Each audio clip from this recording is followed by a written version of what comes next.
fii ci biir réew mi ak ci bitim réew ñu taamu waxtu mu nekk ñëw jàkkaarloo ak yéen wax leen fi mbir mi toll wax leen également dox yi ñu nekk di def pour que Yewwi Askan Wi lii àqam mu mën ko jot pour que démocratie sénégalaise mën a jëm kanam balaa boobu aussi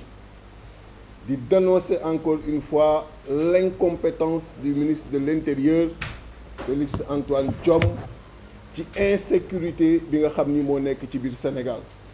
insécurité bi ñuy noter un peu partout mais comme ni mu ko waxee woon assemblée loolu yoonam nekku ci li mu mën moom ak le président Macky Sall mooy bu ñu jëmee élection ñu fexe ñu ñuy privilégier Benno Bokk Yaakaar ak toutes les autres coalitions xool nu leen di nasaxale gis ngeen démb dimanche ma déplacé wu dem direction générale des élections pour yóbbu dossier bi nga xam ni moo war a remplacer Fama Meng ginnaaw bi nga xamee ni Anta Touré mi ngi ci liste suppléant yi ñu wax ak ñu ni dimanche bi daanaka ña fa nekk barewul le président de la commission n'était pas là-bas ma dellu fa tey ak benn huissier de justice c'est la 3e fois may déplacé wu di dem direction générale avec huissier de justice mais à chaque fois on lui refuse l'accès dans la salle tey également la même chose yóbbu dossier ni leen dès lors que madame Anta Touré mënul am la qualité de remplacer Fama Meng parce que elle est déjà dans le jeu ci suppléant yi Fama Meng reste toujours inéligible et par conséquent doit être remplacée par une autre personne ñu yóbbu dossier pour remplacer kooku mais à notre grande surprise ñu trouver une administration bi nga xam ni au lieu ñu def li ñu leen demander recevoir ay dossiers ñu bëgg ñoom substituer wu nekk ay juge parce que bi ma waxee loolu le commissaire Abdoul Aziz Sarr dafa ni mënuñu jël dossier bi pour le moment demander Sénat mu wax loolu tourner demander DFC mu wax loolu demander ñaan mu wax loolu demander commissaire Ndiaye commencé di développer pour wane ni Fama Meng bu fekkee Anta Touré mënu ko remplacer parce que mi ngi déjà ci liste suppléant yi ça veut dire que Fama Meng doit être éjecté des listes dafa war génn ci liste bi nga xam ni loolu daanaka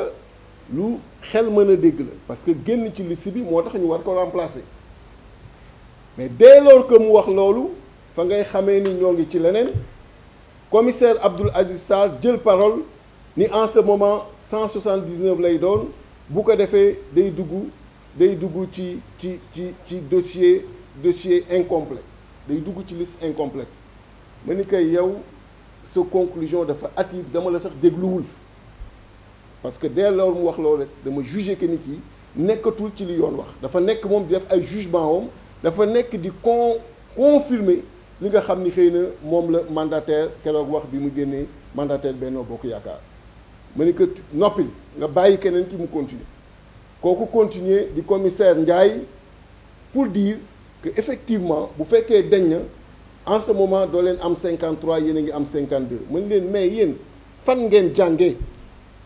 nan ngay waxee liste incomplète alors que bi ñuy déposer la liste est complète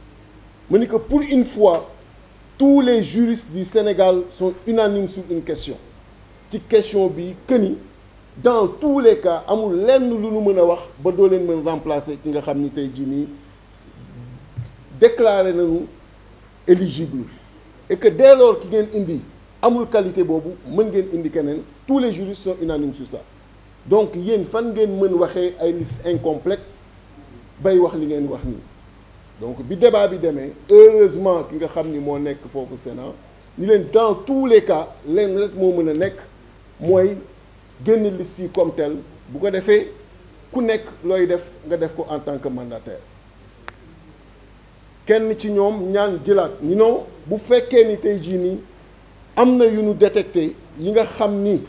war nañ ko mën étudier par rapport ak loi bi di wax dañ koy étudier ma ni leen mais xanaa da ngeen fàtte ni vendredi adduna bi yëpp yëg nañu ni liste bu Benno Bokk Yaakaar respecté wul la parité ci 43e et 44e position xanaa da ngeen ko fàtte yéen mardi da ngeen commencé lundi période d'examen de recevabilité juridique des dossiers lundi ngeen ko commencé mardi ngeen dem jukki dossier bu Dakar def notification d'irrecevabilité alors que 5 jours yi ngeen di wax vendredi boobu ca la bokk bi ma ñëwee fouillé li nga xam ne yéen a ko waroon gis gisu leen ko bàyyi mu jàll fouillé ba gis ni la liste de Benno Bokk Yaakaar respecté wul parité bi ba tey defal leen ko notification pourquoi le ministre de l'Intérieur def notification liste Yewwi Askan bi ci Dakar pour les mêmes raisons yéen non seulement wanewu leen ko te yéen a wane bale wanewu leen ko bàyyi mu jàll ba man ma dellu si gis ko wan leen ko yéen ñëpp ngeen d'accord ci ma signé ko ci seen kanam ba tey ministre de l'Intérieur deful notification ci ki nga xam ni mooy mandataire Benno Bokk Yaakaar ni que tal bi c'est irrecevable defu leen loolu mais léegi yéen a ngi xool encore ci li nga xam ni yoon waxu leen ko lan ngeen di mën a gàll Yewwi Askan Wi mu ni leen sur place dama leen di wax te lii ma leen wax laa bëgg wax ci kanamu sénégalais mooy ñu xam ni loolu ça ne passera pas et c'est ce que je leur ai dit. Je leur ai dit, prenez vos responsabilités, nous allons prendre également les nôtres. Et ça, c'est clair. Parce qu'une administration qui veut se substituer aujourd'hui au Conseil constitutionnel, une administration qui veut être juge et qui a déjà montré de façon profonde qu'elle est partie, pose problème. Et donc, ñett ñii ñoom may dégg ñoom laay citer nommément. fu réew mi jëm ñoom la muy commissaire Abdoul Aziz Sarr di commissaire Ndiaye ak di monsieur Niang ci seen tey déclaration bi ñu def et ci loolu laa fa génne ni leen j'ai pas une seule seconde à perdre avec vous une seule seconde parce que bu fekkee da ngeen am ce comportement nga xam ni vous vous êtes précipité sur la liste de Yewwi Askan bi à Dakar génne jox ministre bi mu notifier une irrecevabilité ci même fait yi ci même forme bi la liste de Benno Bokk Yaakaar gisu leen que ngeen gëmm ci ba ma ñëw gis ko ba tey mënu leen def notification ci ñooñu ça veut dire que da ngeen nekk ci leneen pour réew mi te loolu mënuñu ko seetaan kon foofu la ñu toll ak ñii notification bi ñu defaloon le mardi yóbbu naa ko le mercredi conseil constitutionnel ba tey la altine décision génnagul te ku ne xam na ni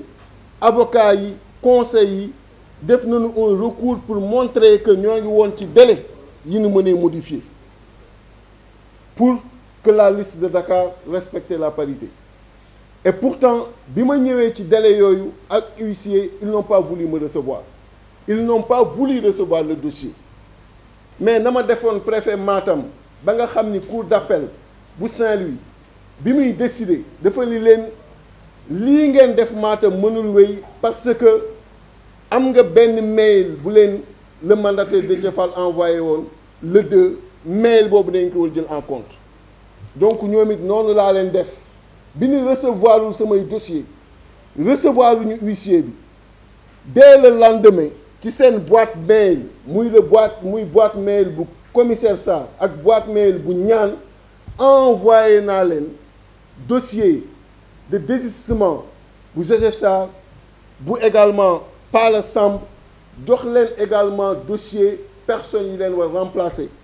ak seeni pièces jox leen également la nouvelle liste qu'ils n'ont pas voulu prendre avec donc l'huissier mail boobu mi ngi ci ñoom ba tey dégg leen ñu tudd ko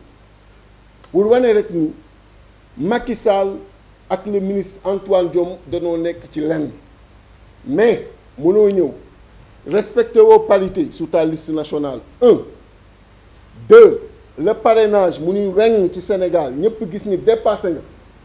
et buñ ko appliqué yow waratu la sax tudd waroo am liste ni nationale ni départementale ñoom au lieu ñu nekk ci loolu ñuy nekk tey ci ay voix li ñuy jéem éliminer yéen Yewwi Askan Wi alors que bu fekkee am na ku warul participer du kenn ku dul Benno Bokk Yaakaar ñun on a le droit de participer partout parce que amul fenn fi nga xam ni tey jii nii juristes yi wax nañu ni def ngeen lii moo tax warul leen participer par contre juristes yëpp xam nañu ni dépassé nañu parrainage bi et que ñoom waruñu participer loolu mooy dëgg te dëgg jooju dafa jot sénégalais yi xam ko dëgg jooju dafa jot kilifa yi xam ko ci biir réew mi xam ni Antoine Diome nekkul ci tànku jàmmu réew mi xam ni l'administration bi nekk foofu ci commission bi ak li ñu wane tey ba tax mënuma sax terminer réunion bi ak ñoom bàyyi leen fa parce que du ma dox ci caaxaan kon administration boobu nekkul ci li indi jàmmu réew ñun nag comme ni ma leen ko waxee daanu jël suñu ay responsabilité di wax sénégalais yépp ni foofu lañu toll ku nekk na rester vigilant et alerte parce que lii nga xam ni moom la ñu jël comme yoon duñ leen ci seetaan loolu laa amoon lu may wax di leen gërëm di leen sant